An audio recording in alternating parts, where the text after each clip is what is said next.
విశ్వాసం నిలబెట్టుకోవడం కోసం ఇక్కడ ప్రార్థించాలి.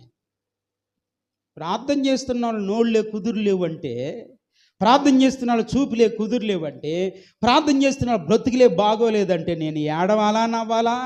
దగ్గర పెట్టుకుంటారా? ఈ సేవకుని వలన నా దేవుని వలన మీరు విస్తరించబడుదురుగాక. దేవునికి స్తోత్రం.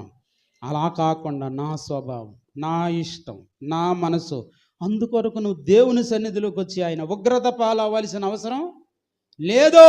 దేవునిలోనికి వచ్చావంటే అర్థం ఏంటంటే సదా నా దేవునికి లోబడుతున్నావని, సదా నా సేవకునికి లోబడుతున్నాను, ఆయన మాట వింటాను అని, సదా సంఘ క్రమాన్ని పాటిస్తూ ఆయన మహిమ కొరకు జీవిస్తానని, ఈ మంచి జీవితం తప్ప నిన్ను పరలోకం చేర్చగలిగింది, నీకు ఆశీర్వాదాలు ఇవ్వగలిగింది ఇంకొక జీవితం కానే కాదు.